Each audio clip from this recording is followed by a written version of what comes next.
Online education में आप सभी का स्वागत है। डॉक्टर विद्या उपाध्याय का आप सभी को नमस्कार। छात्रों, जब हम छोटे थे तो हमें दादा दादी नाना नानी कई कहानियाँ सुनाया करते थे। एकल परिवार होने के कारण सदस्य बहुत थे।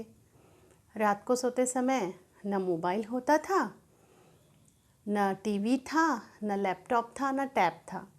आज हर एक छात्र के पास महंगे महंगे टैब है, मोबाइल है, भले ही कम कीमत का हो या ज़्यादा, लेकिन अब हर छात्र ने मोबाइल से अपना रिश्ता जोड़ लिया है। एक बटन दबाते ही यूट्यूब पर जाते हैं और जो चाहिए वह देखते हैं। मन की कुतूहलता, मन की जिज्ञासा समाप्त सी हो चली है। किंतु जब कोई बुजुर्ग बैठकर कहानी सुनाता था तो ऐसे लगता था कि अब कहानी के अंत में क्या होगा, और कई प्रश्न आते थे कि पात्र के साथ बुरा होगा या अच्छा होगा, और हमेशा मन को लगता कि इसके साथ अच्छा ही होना चाहिए, ऐसा नहीं होना चाहिए। अब तो फास्ट फॉरवर्ड करके कहानी का अंत पहले ही देख लिया जाता है, क्योंकि समय बदल चुका है। किंतु कहानी हमारे मन पर मनोवैज्ञानिक प्रभाव भी डालती है, और इसीलिए आपके सिलेबस में कहानी रखी गई है, ताकि आप अपनी कल्पना को कहानी के माध्यम से कह सको या लिख सको। सीढ़ियों पर घंटों बैठे रहते और हम चिंटू, चिंकी, पिंकी, चाचा चौधरी, साबू, ऐसी जो डाइजेस्ट आती थी, कॉमिक्स आती थी, 50 पैसे प्रतिदिन के दर पर लाते और पढ़ा करते थे। हाथ से किताब छूटती ही नहीं थी, और आज छात्रों के हाथों से मोबाइल छूटता नहीं है। छात्र कहानी के अलावा गेम खेलते नजर आते हैं, किंतु जीवन में कहानी प्रेरणादायी होती है, इसलिए कहानी से अपना नाता मत छोड़िए। कहानी एक सुंदर विधा है जो करीब 80 से 100 शब्दों में लिखी जाती है, जिसके तत्व है कथोपकथन, चरित्र, वातावरण या देशकाल। एक उद्देश्य कहानी का होता है। कोई भी कहानी ले लीजिए, आप धार्मिक कहानियाँ ले लीजिए, आप रामायण से, महाभारत से जिन छोटी छोटी कहानियों का उद्गम हुआ है, आप उन्हें सुन लीजिए। शिवाजी को आपने देखा है, उनका इतिहास पढ़ा है ना। जीजा माता ने कितनी ही रामायण से और महाभारत की सुंदर सुंदर कहानियाँ उन्हें सुनाई, कृष्ण के बारे में सुनाया। शिवाजी अपने जीवन में सफल हुए। कहानियों का अपना महत्व होता है। ऐसी होती है कहानियाँ। कहानियाँ मन में कुतूहल निर्माण करती है, कहानियाँ मन में जिज्ञासा निर्माण करती है कि अंत में क्या होने वाला है। तो चलिए अब हम देखते हैं कि कहानी लिखते समय जब आपको 5 अंकों के लिए मुद्दे या कुछ शब्द दिए जाते हैं तो किन बातों का ख्याल आपको रखना चाहिए। कहानी लिखते समय आपको सबसे पहला मुद्दा जो है वह है रूपरेखा का। अर्थात जब भी आप कहानी के मुद्दों को देखते हो या आपके सामने कुछ मुद्दे दिए होते हैं, तो अपने मन ही मन आप सोच लीजिए, उस मुद्दों को 3 या 4 बार अवश्य पढ़िए और उन मुद्दों के आधार पर यह सोचिए कि ये कहानी किस प्रकार की होगी। अपने दिमाग को थोड़ी चालना दीजिए, अपने दिमाग के घोड़ों को दौड़ाना सीखिए। तत्पश्चात अपने मन के भीतर कुछ पहले ही कहानी का स्वरूप तैयार कर लीजिए। ऐसी रूपरेखा बनाइए कि कहानी मुद्दों के रूप में लिखना और आसान हो जाए।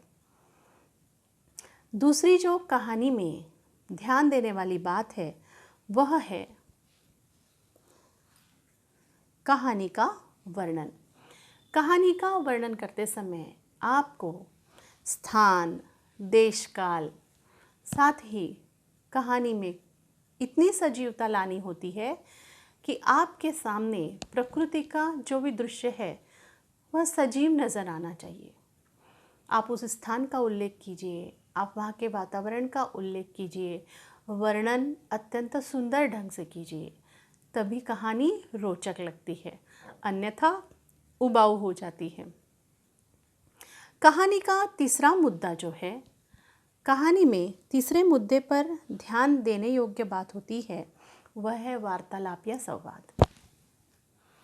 कहानी लिखते समय आपको कहानी के वार्तालाप पर ध्यान देना होता है, कहानी के संवाद पर ध्यान देना होता है। अर्थात एक कहानी लिखते समय उसमें पात्र होंगे, एक पात्र तो होगा नहीं, हम पात्रों के साथ उनके मित्र का नाम, परिवार का नाम, अगर पशु पक्षी भी है तो हम उन्हें नाम देकर संबोधित कर सकते हैं।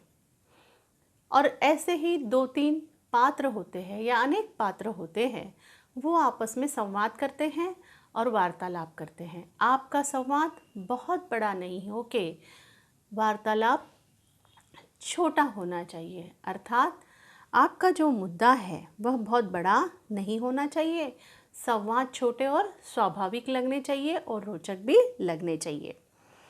चौथा मुद्दा जो है, कहानी का आपको परिच्छेद में विभाजन करना होता है, अर्थात जो भी कहानी आप लिखते हो उसमें 3 या 4 परिच्छेद होना चाहिए, अर्थात पैराग्राफ बना के लिखना चाहिए। पांचवा मुद्दा है आपकी भाषा शैली। आपकी भाषा शैली सरल होनी चाहिए, प्रवाहमयी होनी चाहिए, रोचक होनी चाहिए और ऐसी होना चाहिए जो क्लिष्ट न हो। बहुत कठिन शब्दों का इस्तेमाल कहानी के अंतर्गत करना कहानी को बोझिल सा स्वरूप दे देता है, यह भी ध्यान रखना चाहिए। कहानी का छठवां मुद्दा जो है वह है कहानी का आरंभ और अंत।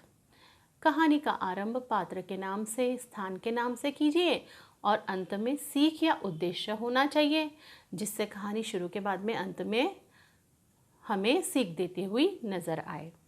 और कहानी का अंतिम मुद्दा जो है वह है कहानी का शीर्षक और सीख, अर्थात कहानी का एक शीर्षक अवश्य होना चाहिए, एक नाम अवश्य होना चाहिए।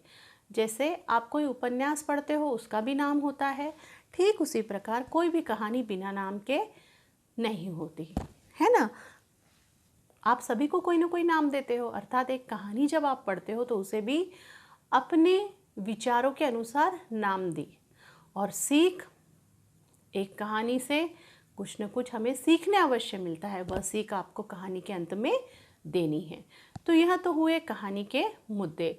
और आप जब भी कोई कहानी के मुद्दे पढ़ते हो तो याद रखिए, आपको स्थान का नाम देना है, कोई गांव का नाम देना है, शहर का नाम देना है। कहानी अक्सर भूतकाल में होनी चाहिए, अर्थात था थी थे का प्रयोग करना चाहिए कि एक शहर था, शहर का नाम था अमरपुर, वहाँ एक रामू नाम का किसान रहता था। देखिए कहानी में था आया ना, अर्थात कहानी भूतकाल में लिखी हुई होनी चाहिए। हो सकता है 1-2 मुद्दे उसमें है के स्वरूप में आए, वार्तालाप है के रूप में आ सकते हैं, किंतु कहानी लगभग भूतकाल में ही लिखी जा सकती है या लिखना चाहिए। तो चलिए अब हम पहली कहानी की ओर बढ़ते हैं। इंद्र का आगमन, वन का सौंदर्य देखना, एक सुंदर वन, रिक्त स्थान इंद्र का आगमन, रिक्त स्थान वन का सौंदर्य, रिक्त स्थान सूखे पेड़ पर तोते को देखना, रिक्त स्थान सवाल पूछना, रिक्त स्थान तोते का जवाब, इंद्र का वरदान, रिक्त स्थान सीख। स्वर्ग में बैठे इंद्र विचार कर रहे थे कि क्यों न धरती लोक पर जाकर एक बार धरती का हालचाल देख लिया जाए। इंद्र ने धरती पर भ्रमण करने का सोचा और भूलोक पर आ गए। श्रीरामपुर का एक सुंदर बगीचा, जहाँ इंद्र ने पहला कदम रखा। इस बगिया में सुंदर सुंदर फूल खिले थे। इस बगिया में हरे भरे वृक्षों की भरमार थी। नाना तरह के फूल और नाना तरह के फल यहाँ देखने लायक थे। फूलों के रंग बहुत खूबसूरत थे। पेड़ पर बैठे पक्षी चहचहा रहे थे। बगिया के बाजू में ही छोटी सी नदी बह रही थी। इस नदी के पानी की आवाज़ सुनकर एक संगीतमय ध्वनि तैयार हो रही थी। जब इंद्रदेव यहाँ पधारे वे मन से प्रसन्न हो रहे थे। उन्हें यही प्रतीत हो रहा था कि धरती पर भी इतनी स्वर्ग के भांति इतना सुंदर प्राकृतिक सौंदर्य है। चिड़ियों के रंगों को देखकर इंद्र भी प्रसन्न होते जा रहे थे। साथ में नारद मुनि भी इंद्र के साथ थे। नारद मुनि से वार्तालाप करते करते इंद्र बगिया में आगे बढ़ रहे थे। इतने हरे भरे वृक्षों के भीतर वृक्षों में इंद्र की अचानक नज़र पड़ती है एक सूखे वृक्ष पर। वह वृक्ष काफ़ी पुराना था। वृक्ष का तना चौड़ा था, किंतु उस तने को देखकर मानो लहू बह रहा हो। साथ ही सारी शाखाएं पत्तियों से रहित थी। एक भी पत्ती इस वृक्ष के शाखाओं पर नहीं थी। सारे हरे भरे वृक्षों के भीतर यह वृक्ष अलग ही दिखाई दे रहा था। इंद्र भगवान ने नारद से कहा, अरे नारद, इतनी सुंदर बगिया में यह एक वृक्ष सूखा हुआ क्यों है? चलो हम इस वृक्ष के पास चलते हैं। नारद मुनि के साथ इंद्र भगवान उस वृक्ष के पास गए। उस वृक्ष पर एक तोता बैठा था जिसका नाम राघव था। इंद्र ने देखा कि सारे हरे भरे वृक्षों को छोड़कर यह तोता इस सूखे वृक्ष पर क्यों बैठा है? इंद्र के मन में भी प्रश्न निर्माण हुआ और इंद्र ने तोते से कहा कि अरे राघव, इतने हरे भरे वृक्षों को छोड़कर इस प्यारी सी बगिया में तुम इस सूखे वृक्ष पर बैठे हो। तोता भावुक हो गया। तोते की आंखें नम हो गई। तोते ने कहा, प्रणाम इंद्रदेव, मैं आपके प्रश्न का जवाब देना चाहता हूँ। इंद्र ने कहा, बोलो राघव, क्या हुआ? तोते ने कहा, मैंने मेरा बचपन इसी वृक्ष पर बिताया। इसी वृक्ष ने माता पिता की तरह मुझे पाल पोस कर बड़ा किया। इसी वृक्ष पर मैंने पहली उड़ान भरी। इसी वृक्ष ने मुझे मीठे फल दिए। इसी वृक्ष ने मुझे सर्दी से बचाया। इसी वृक्ष ने मुझे धूप से बचाया। इसी वृक्ष ने मुझे वर्षा से। आज जब यह वृक्ष सूख रहा है तो भला मैं इस वृक्ष का साथ कैसे छोड़ सकता हूँ? इस वृक्ष का साथ सभी ने छोड़ दिया, किंतु मैं इस वृक्ष का साथ ऐसे स्थिति में नहीं छोड़ सकता। इंद्र देव प्रसन्न हो गए और राघव के उत्तर देने से उन्होंने उस वृक्ष को हरा भरा कर दिया। तो छात्रों, आपको इस कहानी से क्या सीख मिलती है ना, कि किसी का एहसान भी नहीं भूलना चाहिए। मन में हमें हमेशा कृतज्ञता का भाव बनाए रखना चाहिए। साथ ही अपनी दोस्ती अंत समय तक निभाना चाहिए। तो देखिए, कहानी एक है किंतु सीख 3 है कि नहीं? अब आप इस कहानी का नाम क्या दोगे? आप कृतज्ञता दे लीजिए, आप सच्ची मित्रता दे लीजिए, आपको जो भी नाम देना हो। ऐसी सुंदर कहानियों को अच्छे अच्छे शीर्षक हम दे सकते हैं। तो चलिए छात्रों, अब एक और कहानी हम देखते हैं। दूसरी कहानी है, आपको स्क्रीन पर मुद्दे दिखाई दे रहे हैं। एक लालची आदमी, कड़ी तपस्या करना, देवता का प्रसन्न होना, वरदान, दौड़कर जितना ज़मीन घेरोगे उतनी तुम्हारी होंगी, दौड़ते रहना, रिक्त स्थान थक कर गिरना, रिक्त स्थान मृत्यु, रिक्त स्थान सीख। यहाँ रिक्त स्थान मैं कह रही हूँ, हम इसे डैश भी कह सकते हैं, अर्थात ये मुद्दे हैं, इसके बीच में योजक भी लगा हुआ हो सकता है। तो चलिए अब हम यह कहानी देखते हैं। अमरपुर नाम के शहर के पास एक सुंदर गांव था। धनबल नाम का व्यक्ति अमरपुर में रहता था, किंतु धनबल की जो खेती बाड़ी थी वह गांव में थी। धनबल एक प्रतिष्ठित व्यापारी भी था। धनबल का परिवार बहुत बड़ा था। धनबल के 2 भाई थे, धनबल के 2 बेटे थे, एक पुत्री थी और धनबल की बहुत सुंदर पत्नी भी थी। धनबल ने अपनी कड़ी मेहनत से व्यापार को बड़ा किया था और धनबल की हमेशा यही मंशा रही थी कि मैं इस व्यापार को भी बढ़ाता रहूं। धनबल का परिवार संपन्न था और संतुष्ट था, किंतु धनबल कभी भी संतुष्ट नहीं था। धनबल हमेशा यही चाहता था कि इस शहर में सबसे बड़ा व्यक्ति मैं ही बनूं, क्योंकि धनबल को हमेशा पैसे पाने की लालसा बनी रहती थी। धनबल अपनी पत्नी से टिफिन बंधवा कर खेती की ओर चल पड़ता है। जब धनबल खेती की ओर जा रहा था, धनबल की मुलाकात एक साधु से हुई। धनबल के चेहरे पर प्रसन्नता का अभाव था। साधु ने कहा, धनबल, तुम्हारे पास तो सब है, फिर तुम्हारे चेहरे पर शिकन कैसी? तुम प्रसन्न क्यों नहीं नजर आ रहे हो? तुम्हारे पास संपत्ति है, तुम्हारे पास परिवार है, सब कुछ है, प्रतिष्ठा है, फिर भी तुम्हारा मन प्रसन्न नहीं है।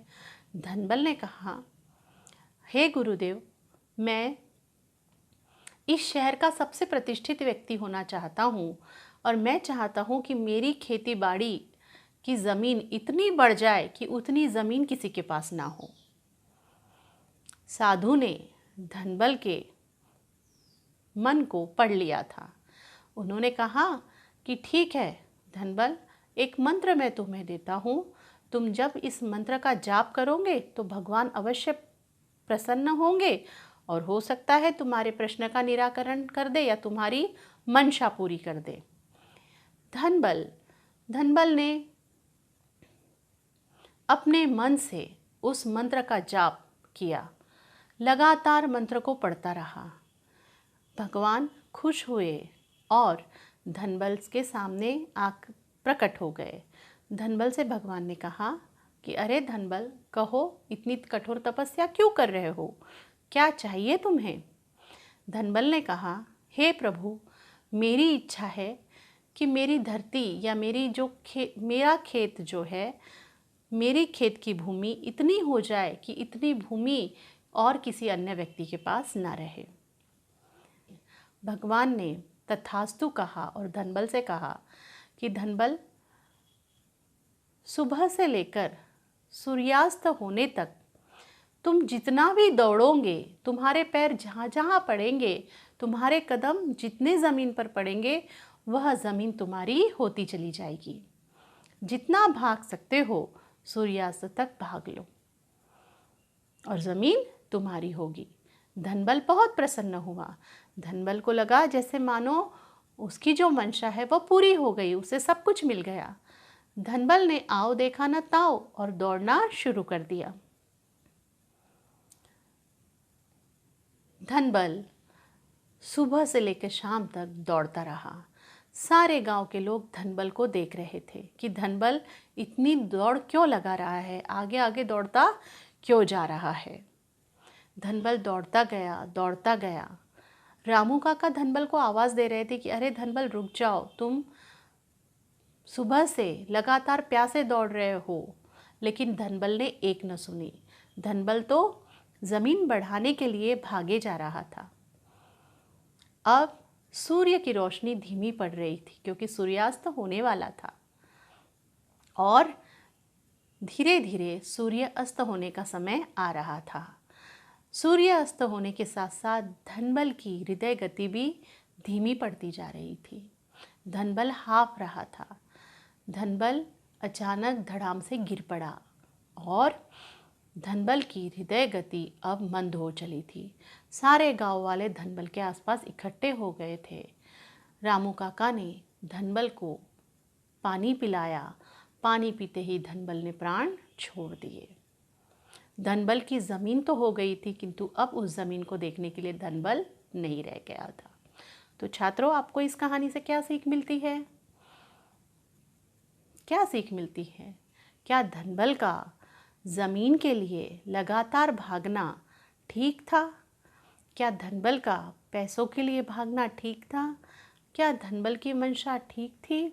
धनबल के पास सब कुछ होते हुए भी धनबल खुश क्यों नहीं था?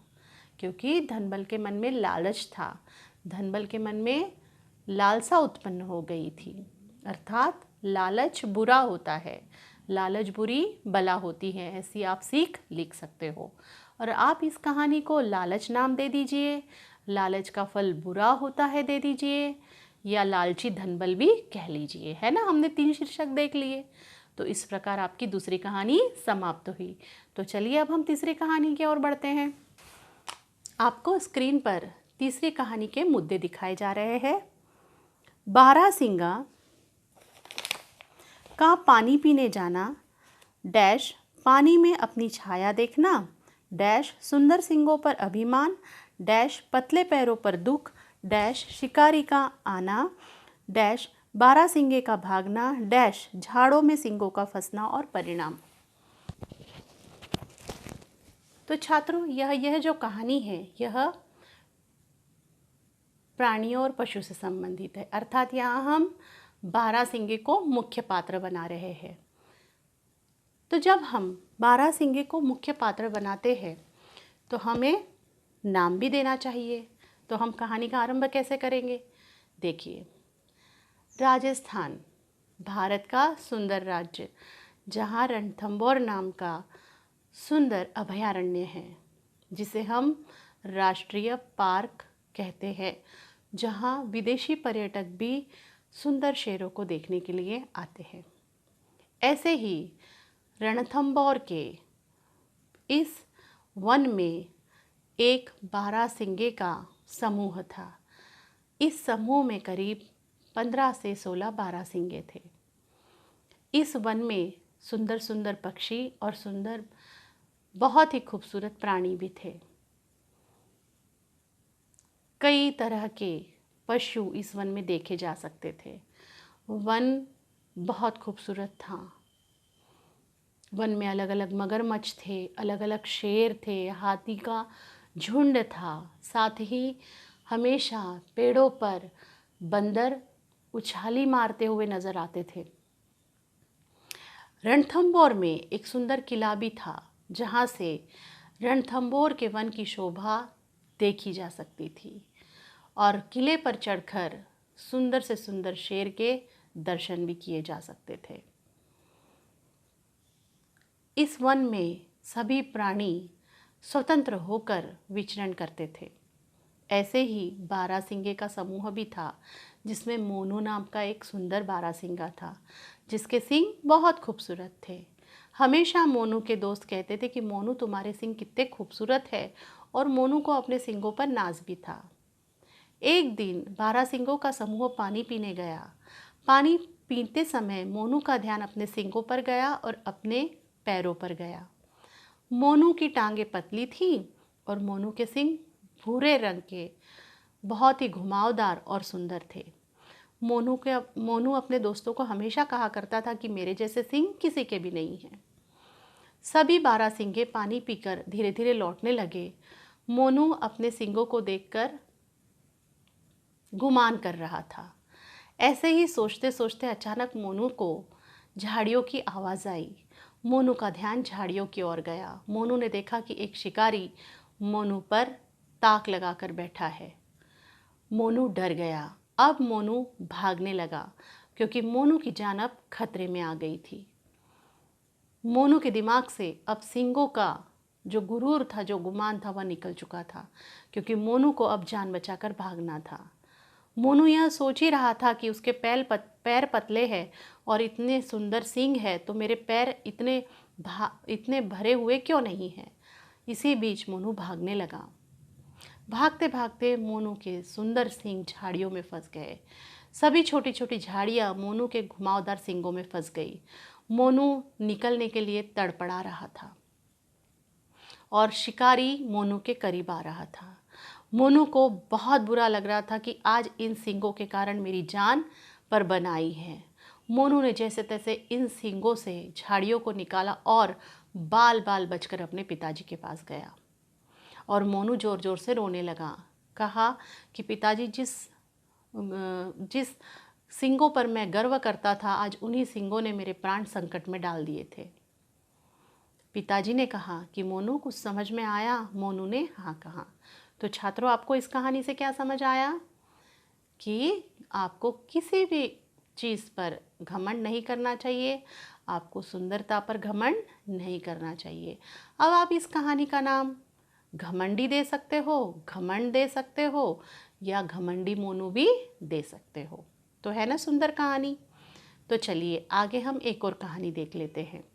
तो इस प्रकार आपको कहानी लेखन का ध्यान रखना चाहिए और कहानियाँ लिखनी चाहिए। धन्यवाद। ऐसी ही कई कहानियाँ हम लिख सकते हैं। आपको ऐसी कहानियों से संबंधित कोई प्रश्न मन के भीतर है तो आप कमेंट बॉक्स में आकर पूछिए। वीडियो पसंद आया है तो अपने दोस्तों के साथ शेयर कीजिए। कहानी लिखते समय भूतकाल में लिखना है, ध्यान रखिए। मुद्दों को ध्यानपूर्वक पढ़िएगा। साथ ही आपकी भाषा रोचक होनी चाहिए। कहानी केवल 100 शब्दों के भीतर लिखी होनी चाहिए, अर्थात आपका एक पृष्ठ काफ़ी है 5 अंकों के लिए, यह ध्यान रखिए। कहानी पर शीर्षक अवश्य दीजिए और अंत में सीख या उद्देश्य अवश्य लिखिए, क्योंकि कहानी कोई भी हो उसका उद्देश्य और उसकी सीख अवश्य होती है। तो चलिए यहाँ हम कहानी समाप्त करते हैं। धन्यवाद।